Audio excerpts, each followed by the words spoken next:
Em continuação ao comentário bíblico em questão, o de Matthew Henry, quanto aos capítulos que são mais relacionados com a nova aliança prometida em Jesus Cristo, por estarmos vivendo no período da dispensação da graça, apresentaremos agora o 6º capítulo de Gênesis. Gênesis 6. A coisa mais notável que temos registrada sobre o velho mundo é a destruição dele pelo dilúvio universal, cujo relato começa neste capítulo, no qual temos 1. A iniquidade abundante desse mundo perverso, versos 1 a 5 e 11 e 12.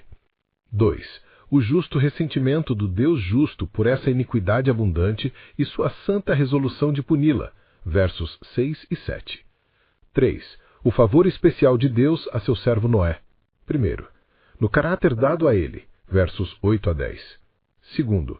Na comunicação do propósito de Deus para ele, versos 13 e 17. 3.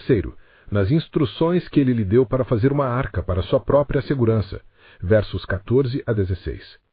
4. Ao empregá-lo para a preservação do resto das criaturas, versos 18 a 21. Por fim, a obediência de Noé às instruções que lhe foram dadas, verso 22.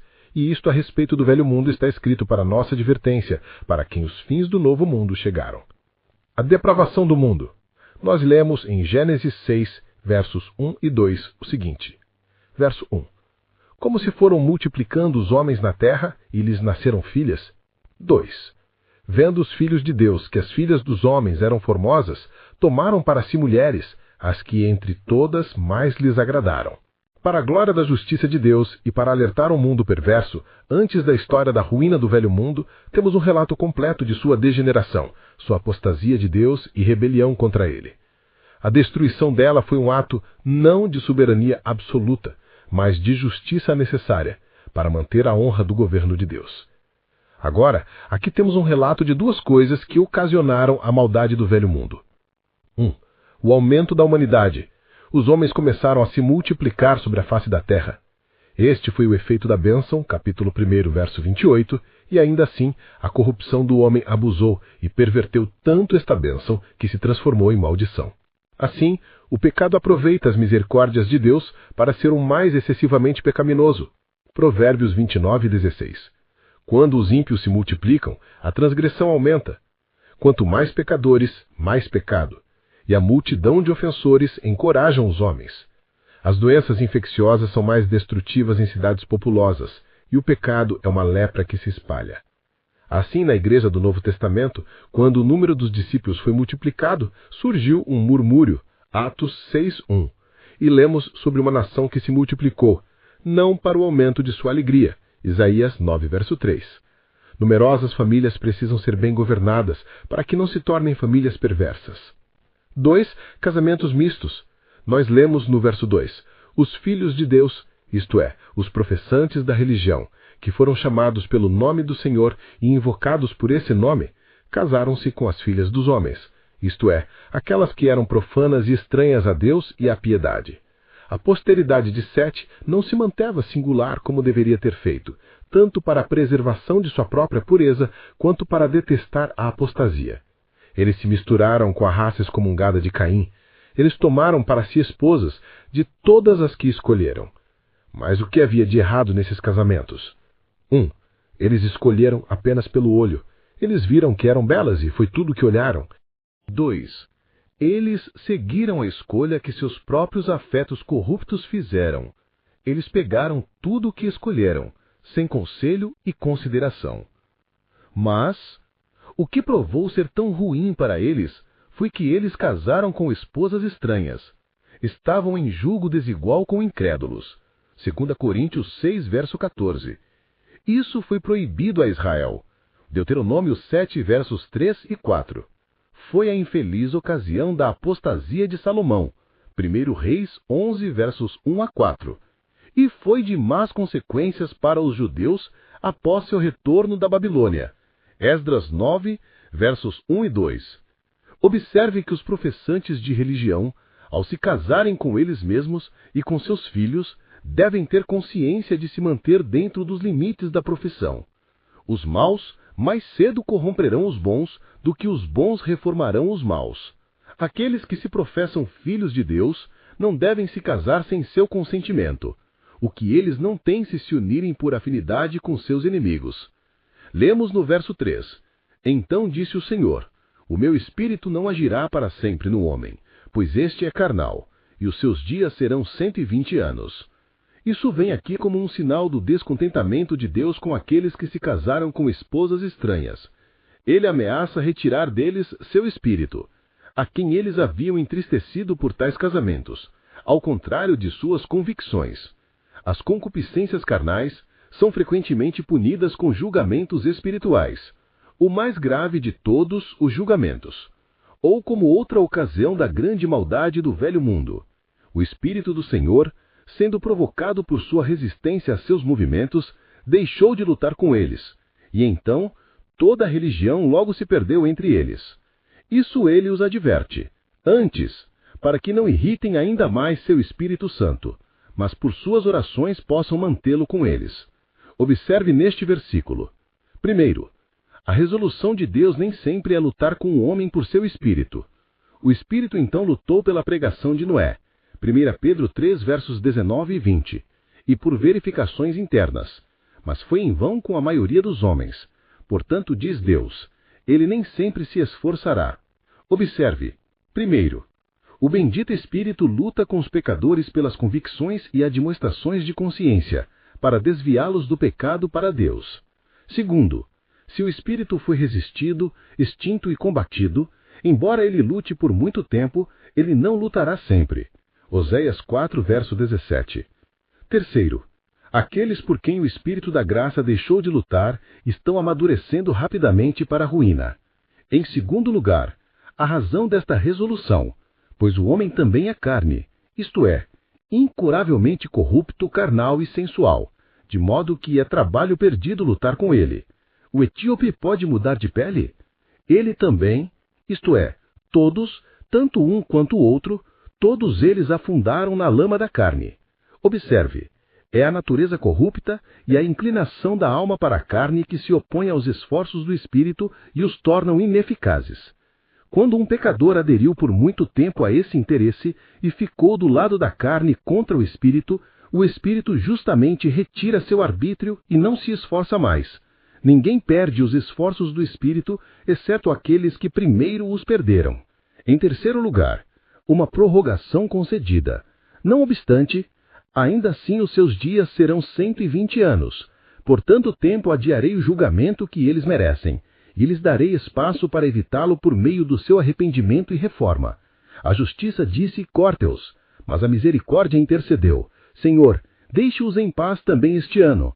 E até agora a misericórdia prevaleceu, que um indulto foi obtido por 6 anos. Observe que o tempo de paciência e tolerância de Deus para provocar os pecadores às vezes é longo, mas sempre limitado. Indultos não são perdões. Embora Deus suporte um longo tempo, ele não suportará sempre. Lemos no verso 4 e no verso 5 o seguinte. Verso 4. Ora, naquele tempo havia gigantes na terra. E também depois quando os filhos de Deus possuíram as filhas dos homens, as quais lhes deram filhos. Estes foram valentes, varões de renome na antiguidade. 5. Viu o Senhor que a maldade do homem se havia multiplicado na terra, e que era continuamente mau todo o desígnio do seu coração. Temos aqui mais um relato da corrupção do velho mundo. Quando os filhos de Deus se casaram com as filhas dos homens, embora isso fosse muito desagradável para Deus, ele não os cortou imediatamente, mas esperou para ver qual seria o resultado desses casamentos e de que lado os filhos ficariam. Provou, como geralmente acontece, que eles seguiram o pior lado. Aqui está. Primeiro, a tentação sob a qual eles estavam de oprimir e praticar violência. Eles eram gigantes e eram homens de renome. Eles se tornaram muito duros para todos ao seu redor e carregaram tudo diante deles. 1. Com seu grande volume, como os filhos de Anak, Números 13, 33. 2. Com o seu grande nome, como o rei da Assíria, Isaías 37, verso 11. Estes os tornaram o terror dos poderosos na terra dos viventes. E, assim armados, eles ousadamente insultaram os direitos de todos os seus vizinhos e pisotearam tudo que é justo e sagrado. Observe que aqueles que têm tanto poder sobre os outros, que podem oprimi-los, raramente têm tanto poder sobre si mesmos que não oprimem. Grande poder é uma armadilha muito grande para muitos. Essa raça degenerada menosprezou a honra que seus ancestrais obtiveram pela virtude e pela religião, e se tornou um grande nome por aquilo que foi a ruína perpétua de seu bom nome. Em segundo lugar, a acusação apresentada e provada contra eles. Versículo 5. As provas produzidas eram incontestáveis. Deus viu, e isso foi em vez de 1000 testemunhas. Deus vê toda a maldade que há entre os filhos dos homens. Não pode ser escondido dele agora, e se não se arrepender, não será escondido por ele em breve. Agora, o que Deus notou? Ele observou que as correntes do pecado que fluíam na vida dos homens e a largura e profundidade dessas correntes, ele viu que a maldade do homem era grande na terra. Observe a conexão disso com o que se passa antes. Os opressores eram homens poderosos e homens de renome, e então Deus viu que a maldade do homem era grande. Observe que a maldade de um povo é realmente grande quando os pecadores mais notórios são homens de renome entre eles. As coisas estão ruins quando os homens maus não são apenas honrados, apesar de sua maldade, mas honrados por sua maldade, e os homens mais vis são exaltados. A maldade então é grande quando os grandes homens são maus. A sua maldade era grande, isto é, a abundância do pecado era cometida em todos os lugares, por todos os tipos de pessoas, e o pecado que era, em sua própria natureza, mais grosso, hediondo e provocador, foi cometido com ousadia e com um desafio ao céu. Nem nenhum cuidado foi tomado por aqueles que tinham poder em suas mãos para contê-lo e puni-lo. Isto Deus viu. Observe que todos os pecados dos pecadores são conhecidos por Deus, o juiz. Aqueles que estão mais familiares com o mundo, embora vejam muita maldade nele, veem pouco daquilo que é. Mas Deus vê tudo e julga corretamente a respeito de quão grande é. Nem pode ser enganado em seu julgamento. Agora, o que Deus notou? Ele observou a fonte do pecado que estava no coração dos homens. Qualquer um pode ver que a maldade do homem era grande, pois eles declararam seu pecado como Sodoma. Mas os olhos de Deus foram além. Ele viu que toda a imaginação dos pensamentos do seu coração era apenas má continuamente. Uma vista triste e muito ofensiva aos santos olhos de Deus. Esta era a raiz amarga, a fonte corrupta. Toda a violência e opressão, todo o luxo e devascismo que havia no mundo provinham da corrupção da natureza. A concupiscência os concebeu. Tiago 1, versículo 15. Veja Mateus 15, verso 19. O coração não era nada. Era enganoso e desesperadamente perverso. Os princípios eram corruptos e os hábitos e disposições maus. Os pensamentos do coração eram assim. Às vezes, o pensamento é considerado o julgamento ou opinião estabelecida, e este foi subornado, benciado e enganado. Às vezes significa o funcionamento da fantasia, e estes sempre eram vaidosos ou vis, tecendo a teia de aranha ou chocando o ovo do basilisco. 3. A imaginação dos pensamentos do coração era assim, isto é, seus desígnios e artifícios eram perversos. Eles não fizeram mal por mero descuido, como aqueles que andam em todas as aventuras, sem prestar atenção ao que fazem, mas eles fizeram mal deliberada e intencionalmente, planejando como fazer maldades. Foi realmente ruim, pois era apenas mal, continuamente mal, e toda a imaginação era assim. Não havia bem entre eles. Não, em nenhum momento. A corrente do pecado estava cheia, forte e constante, e Deus o viu. Ver Salmo 14, verso 1 a 3. A humanidade ameaçada de destruição. Lemos nos versos 6 e 7. Verso 6. Então se arrependeu o Senhor de ter feito o homem na terra, e isso lhe pesou no coração. 7. Disse o Senhor: farei desaparecer da face da terra o homem que criei, o homem e o animal, os répteis e as aves dos céus, porque me arrependo de os haver feito. Aqui está, primeiro, o ressentimento de Deus pela maldade do homem. Ele não o via como um espectador despreocupado, mas como alguém ferido e afrontado por ela. Ele viu isso como um pai terno vê a loucura e a teimosia de um filho rebelde e desobediente, o que não apenas o irrita, mas o entristece e o faz desejar ter estado sem filhos. As expressões aqui usadas são muito estranhas. O Senhor arrependeu-se de ter feito o homem sobre a terra, de ter feito uma criatura de tão nobres poderes e faculdades e de tê-lo colocado nesta terra, que ele construiu e forneceu com o propósito de ser uma habitação conveniente e confortável para ele. E isso lhe pesou no coração. Essas são expressões à maneira dos homens e devem ser entendidas de modo a não refletir sobre a honra da imutabilidade ou felicidade de Deus. 1. Esta linguagem não implica nenhuma paixão ou desconforto em Deus.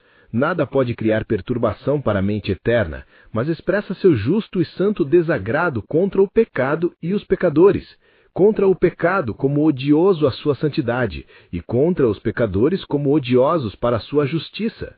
Ele é pressionado pelos pecados de suas criaturas. Amós 2, verso 13. Cansado, Isaías 43, verso 24. Quebrantado, Ezequiel 6, verso 9. Triste, Salmo 115, verso 10, e aqui entristecido no coração. Como os homens são quando são injustiçados e abusados por aqueles com quem foram muito gentis e, portanto, se arrependem de sua bondade e desejam nunca ter criado aquela cobra em seu seio que agora sibila em seu rosto e os pica no coração. Deus assim odeia o pecado, e não devemos odiá-lo? Nosso pecado o entristeceu no coração, e não devemos ficar tristes e com o coração ferido por isso? Que esta consideração nos humilhe e nos envergonhe, e que possamos olhar para aquele a quem entristecemos e lamentar. Zacarias 12, verso 10. 2. Não implica nenhuma mudança na mente de Deus, pois ele está em uma mente, e quem pode desviá-lo? Com ele não há variabilidade, mas expressou uma mudança de seu caminho. Quando Deus fez o homem reto, ele descansou e foi revigorado. Êxodo 31, verso 17. E seu caminho em direção a ele foi tal que mostrou que ele estava satisfeito com o trabalho de suas próprias mãos. Mas, agora que o homem havia apostatado, ele não podia fazer outra coisa senão mostrar-se descontente, de modo que a mudança foi no homem, não em Deus. Deus se arrependeu de ter feito o homem, mas nunca o encontramos se arrependendo de ter redimido o homem, embora essa tenha sido uma obra de custo muito maior, porque a graça especial e eficaz é dada para garantir os grandes fins da redenção, de modo que esses dons e chamados são sem arrependimento. Romanos 11, verso 29. Em segundo lugar, a resolução de Deus de destruir o homem por sua maldade. Verso 7. Observe. 1. Quando Deus se arrependeu de ter feito o homem, resolveu destruir o homem. Assim, aqueles que verdadeiramente se arrependem do pecado resolverão, na força da graça de Deus, mortificar o pecado e destruí-lo, e assim desfazer o que fizeram de errado. Nós apenas zombamos de Deus ao dizer que lamentamos nosso pecado e que isso nos entristece o coração, se continuarmos a condescendê-lo. Em vão fingimos uma mudança de opinião, se não a evidenciarmos por uma mudança de atitude. 2. Ele resolve destruir o homem. A palavra original é muito significativa.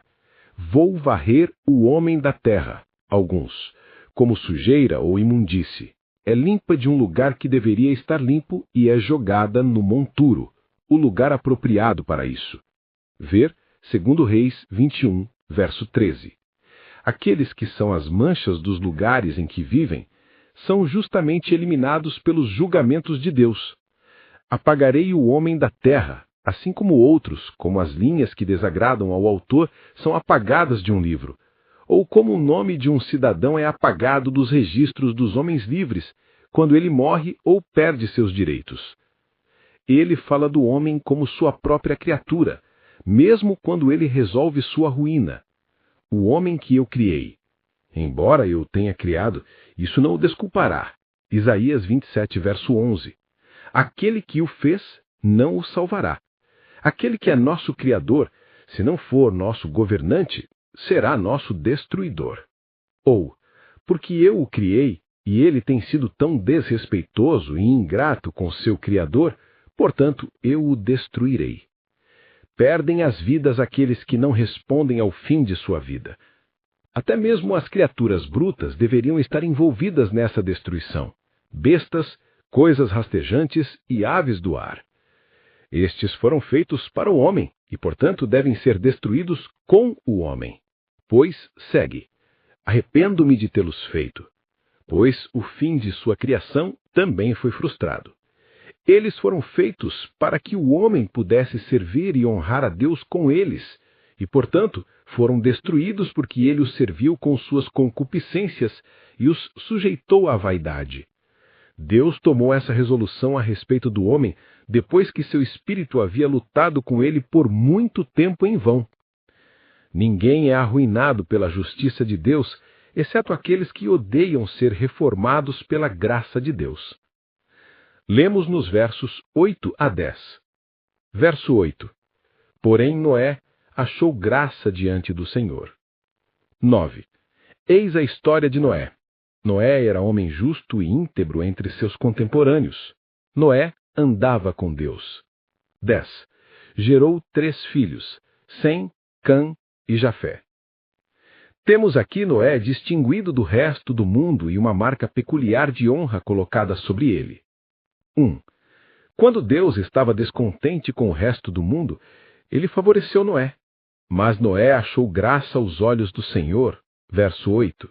Isso justifica a justiça de Deus em seu descontentamento contra o mundo e mostra que ele havia examinado estritamente o caráter de cada pessoa antes de declará-lo universalmente corrupto.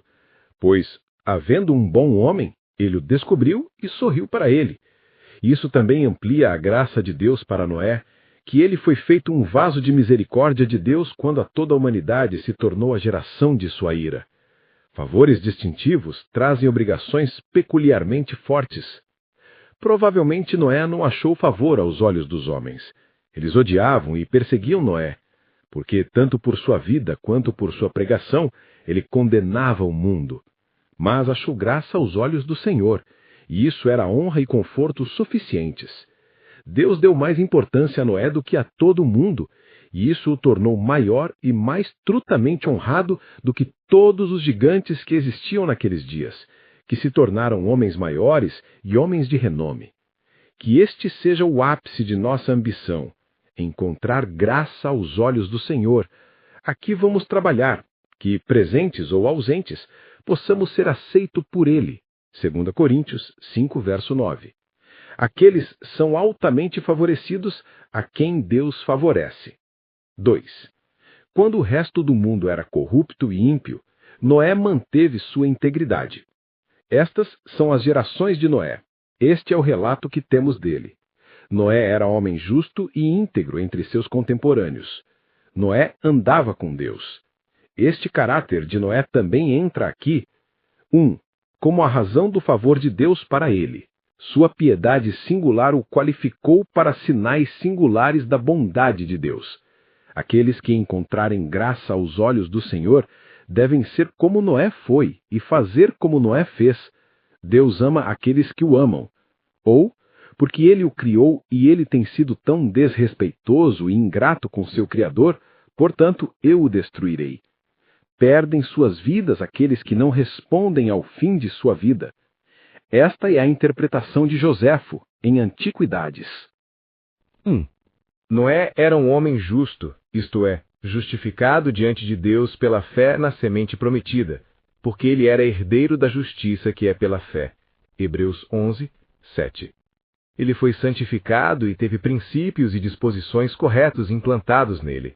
E ele era justo em sua conduta, alguém que tomava consciência de pagar a todos o que lhes era devido, a Deus o que era devido e aos homens o que lhes era devido. Observe que ninguém, a não ser um homem totalmente honesto, pode encontrar o favor de Deus. Aquela conduta que será agradável a Deus deve ser governada pela simplicidade e sinceridade piedosa, não pela sabedoria carnal. 2 Coríntios 1, verso 12. Deus às vezes escolheu as coisas tolas do mundo, mas nunca escolheu as coisas desonestas dele. 2. Ele era perfeito, não com uma perfeição sem pecado, mas com uma perfeição de sinceridade.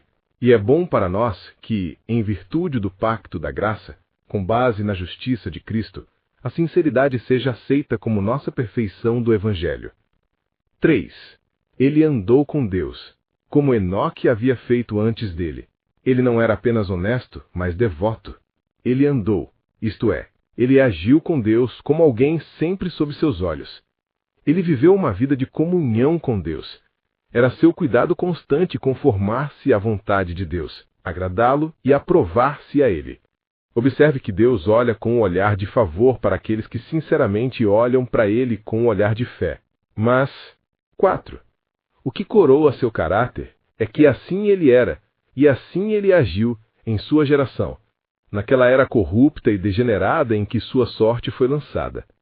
É fácil ser religioso quando a religião está na moda. Mas é uma evidência de forte fé e resolução nadar contra uma corrente para o céu e aparecer para Deus quando ninguém mais aparece para ele. Assim Noé fez e está registrado para sua honra imortal. A depravação do mundo. Lemos nos versos 11 e 12. Verso 11. A terra estava corrompida à vista de Deus e cheia de violência. 12.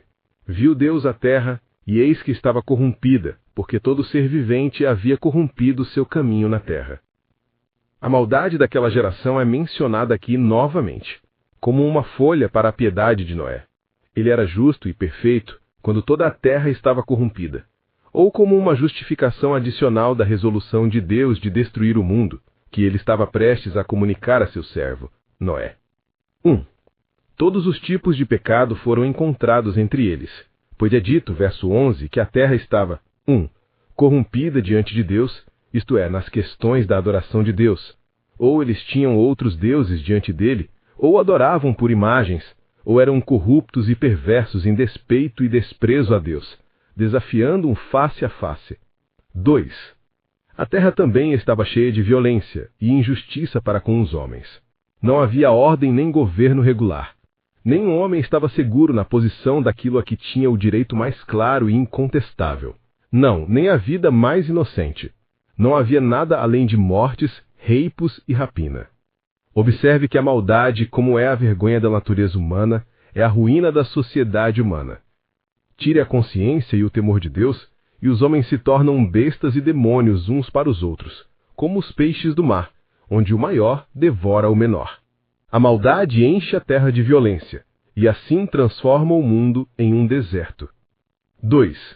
A prova e a evidência disso eram inegáveis, pois Deus olhou para a terra e foi ele mesmo uma testemunha ocular da corrupção que havia nela.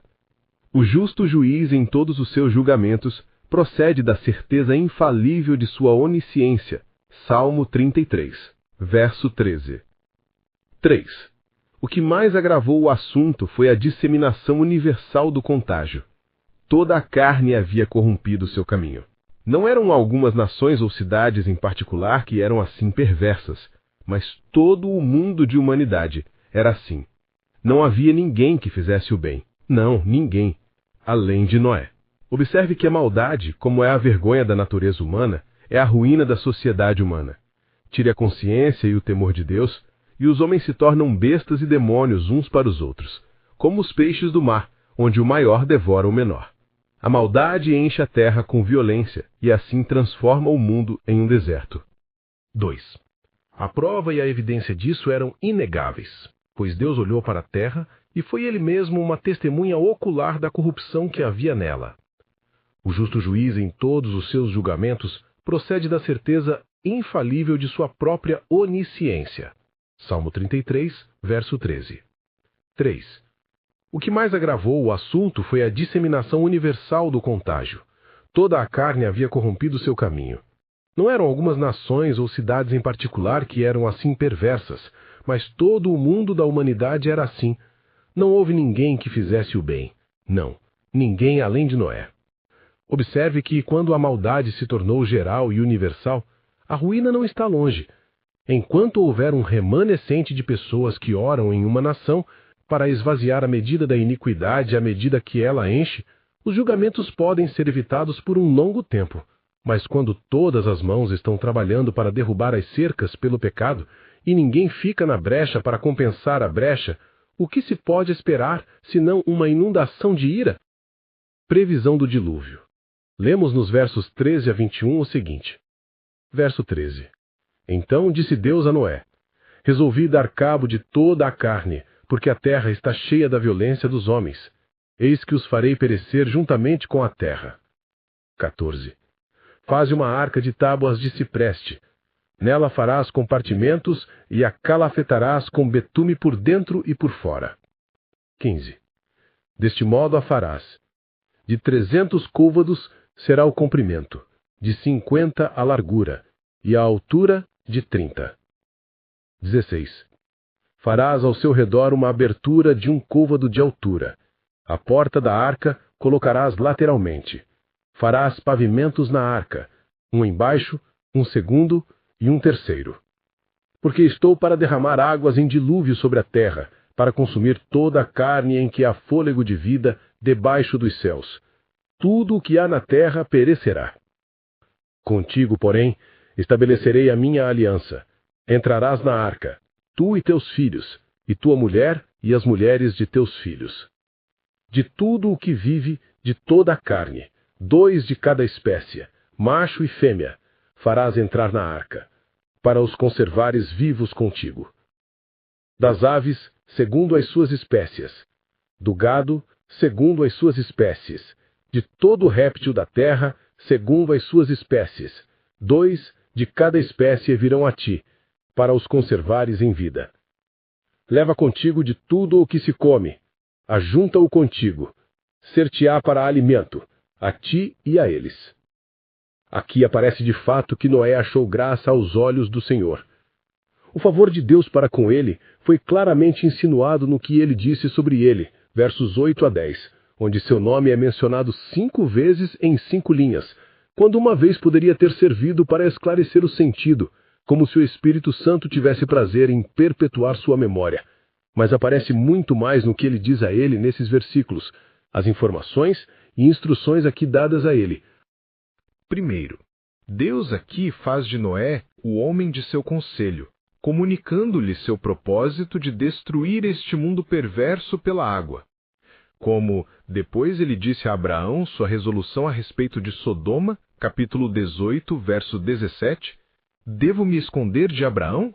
Então aqui, devo esconder de Noé o que faço, visto que ele se tornará uma grande nação? Observe, o segredo do Senhor está com aqueles que o temem. Salmo 25, verso 14. Foi com seus servos os profetas. Amós 3, verso 7. Por um espírito de revelação, informando-os particularmente de seus propósitos.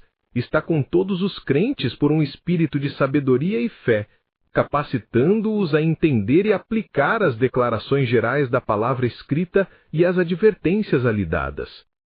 Agora, primeiro, Deus disse a Noé, em geral, que ele destruiria o mundo, verso 13. O fim de toda a carne chegou diante de mim. Eu os destruirei. Isto é, a ruína deste mundo perverso é decretada e determinada. Chegou, isto é, certamente virá, e virá rapidamente. É provável que Noé, ao pregar a seus próximos, os tivesse advertido, em geral, da ira de Deus que eles trariam sobre si mesmos por sua maldade, e agora Deus apoia seus esforços por uma denúncia particular de ira, para que Noé pudesse tentar se isso funcionaria com eles. Portanto, observe, primeiro, que Deus confirma as palavras de seus mensageiros, Isaías 44, verso 26. Segundo, que para aquele que tem, e usa o que tem para o bem dos outros, mais será dado. Instruções mais completas. Em terceiro lugar, ele lhe disse particularmente que destruiria o mundo por um dilúvio de águas. E eis que eu, sim, trago um dilúvio de águas sobre a terra. Verso 17. Deus poderia ter destruído toda a humanidade pela espada de um anjo, uma espada flamejante girando em todas as direções, como destruiu todos os primogênitos dos egípcios e o acampamento dos assírios. E então não precisava mais do que marcar Noé e sua família para sua preservação? Mas Deus escolheu fazê-lo por meio de um dilúvio de águas, que deveria afogar o mundo. As razões, podemos ter certeza, eram sábias e justas, embora desconhecidas para nós. Deus tem muitas flechas em sua aljava, e pode usar o que quiser. Como ele escolhe a vara com a qual corrigirá seus filhos, ele escolhe a espada com a qual cortará seus inimigos. Observe o modo de expressão. Eu mesmo trago um dilúvio. Eu que sou infinito em poder e, portanto, posso fazê-lo. Infinito em justiça e, portanto, o farei. Em primeiro lugar, insinua a certeza do julgamento. Eu mesmo o farei. Isso não pode deixar de ser feito efetivamente o que o próprio Deus se compromete a fazer. Ver Jó 11:10. Em segundo lugar, insinua a tendência disso para a glória de Deus e a honra de sua justiça. Assim ele será engrandecido e exaltado na terra, e todo mundo saberá que ele é o Deus a quem pertence a vingança. Parece-me que a expressão aqui é um pouco assim em Isaías 1, verso 24. Vou me livrar dos meus adversários. Em segundo lugar, Deus aqui faz de Noé o homem de sua aliança, outra perífrase hebraica para um amigo, verso 18. Mas contigo estabelecerei minha aliança. Primeiro, o pacto da providência de que o curso da natureza continuará até o fim dos tempos, apesar da interrupção que o dilúvio lhe daria. Esta promessa foi feita imediatamente a Noé e seus filhos, capítulo 9, verso 8, etc. Eles eram como curadores de toda esta parte da criação e uma grande honra foi assim colocada sobre ele e os dele. 2. A aliança da graça, que Deus seria para ele um Deus e que de sua semente Deus tomaria para si um povo. Observe. 1. Quando Deus faz um pacto, ele o estabelece, ele o assegura, ele o torna bom. Seus pactos são eternos. 2. O pacto da graça contém a recompensa de serviços singulares e a fonte e fundamento de todos os favores distintivos. Não precisamos desejar mais, seja para compensar nossas perdas por Deus ou compensar uma felicidade para nós em Deus, do que ter sua aliança estabelecida conosco. Em terceiro lugar, Deus aqui faz de Noé um monumento de misericórdia poupadora, colocando-o de maneira a se proteger no dilúvio que se aproxima, para que ele não pereça com o resto do mundo. Eu os destruirei, diz Deus, com a terra. Versículo 13. Mas faça uma arca, cuidarei de preservá-lo vivo. Observe que a piedade singular será recompensada com salvações distintas, que são de uma maneira especial obrigatória. Isso acrescentará muito à honra e felicidade dos santos glorificados, pois eles serão salvos quando a maior parte do mundo for deixada para perecer. Agora, 1. Deus instrui Noé a fazer uma arca, versículos 14 a 16. Esta arca era como o casco de um navio, ajustado não para navegar sobre as águas porque não havia ocasião para isso, quando não deveria haver costa para onde navegar, mas para flutuar sobre as águas, esperando sua queda. Deus poderia ter protegido Noé pelo ministério dos anjos, sem colocá-lo sob nenhum cuidado, dor ou problema, mas ele escolheu empregá-lo para fazer o que deveria ser o meio de sua preservação, tanto para a prova de sua fé e obediência, quanto para nos ensinar que ninguém será salvo por Cristo, senão apenas aqueles que desenvolvem sua salvação com temor e tremor. Não podemos fazer isso sem Deus, e Ele não fará sem nós. Tanto a providência de Deus, quanto a graça de Deus, possuem e coroam os esforços dos obedientes e dirigentes.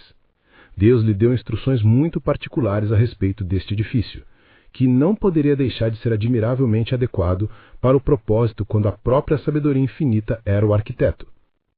1. Deve ser feito de madeira de gofer. Noé sem dúvida sabia que tipo de madeira era aquela, embora nós não saibamos, seja cedro, cipreste ou qualquer outra. 2.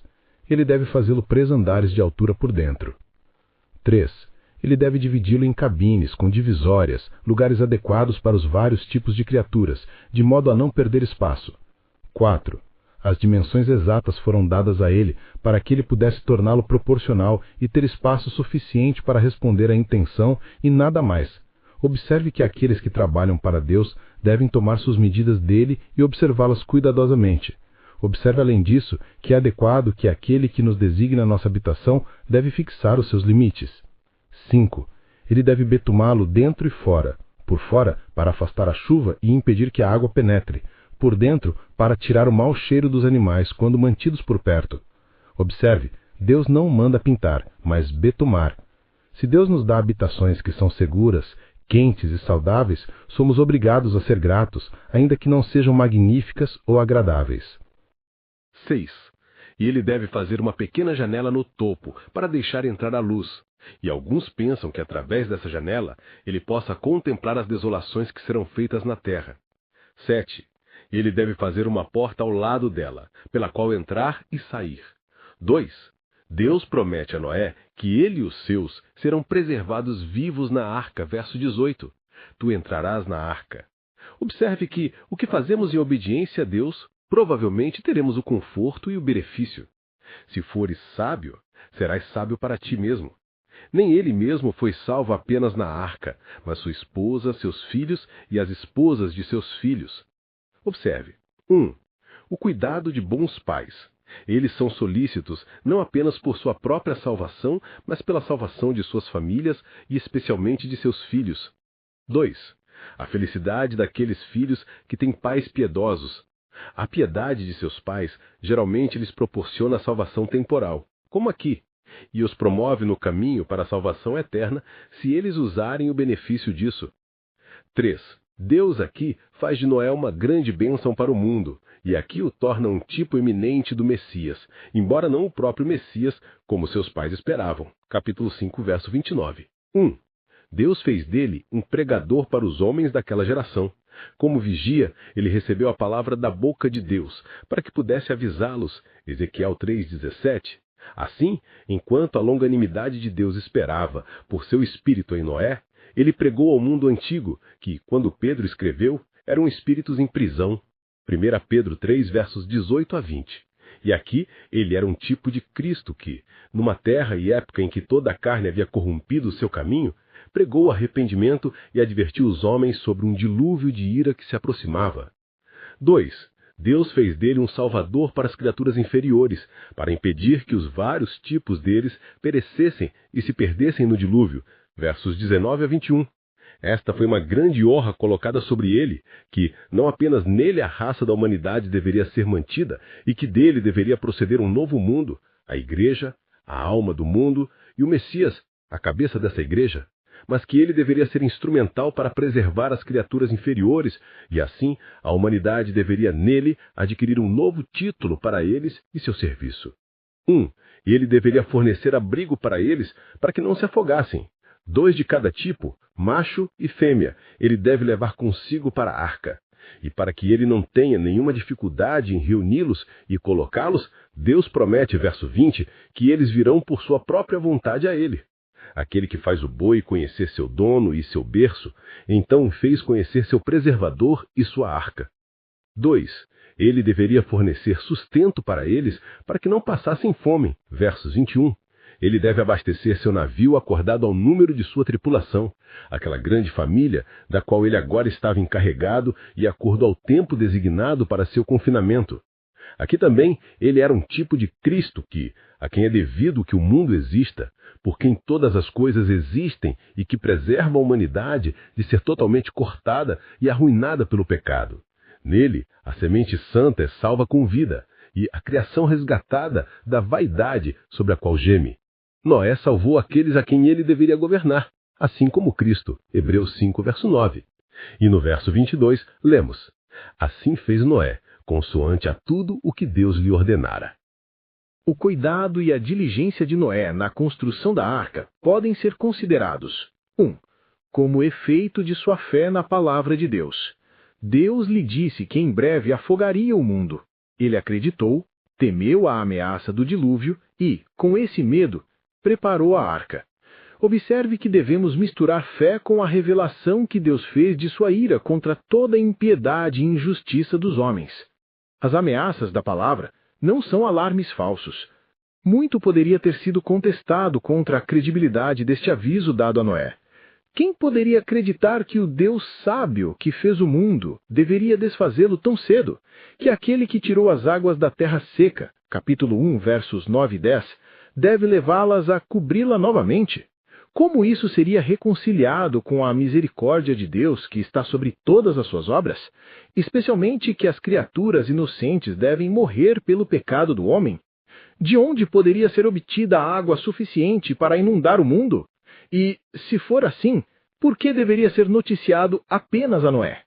Mas a fé de Noé triunfou sobre todos esses raciocínios corruptos. 2. Como um ato de obediência ao mandamento de Deus. Se ele tivesse consultado a carne e o sangue, muitas objeções teriam sido levantadas contra isso. Construir um edifício como ele nunca viu, tão grande e de dimensões tão exatas, o colocaria em muito cuidado, trabalho e despesa. Seria uma obra de tempo. A visão era para um longo tempo por vir. Seus vizinhos iriam ridicularizá-lo por sua credulidade, e ele seria a canção dos bêbados, a loucura de Noé. Se o pior acontecesse, como dizemos, cada um se sairia tão bem quanto seus vizinhos. Mas estas e milhares destas objeções, Noé superou pela fé. Sua obediência foi pronta e resoluta. Assim fez Noé, voluntária e alegremente, sem murmurar e discutir. Deus diz, faça isso, e ele o faz. Também foi pontual e perseverante. Ele fez tudo exatamente de acordo com as instruções que lhe foram dadas.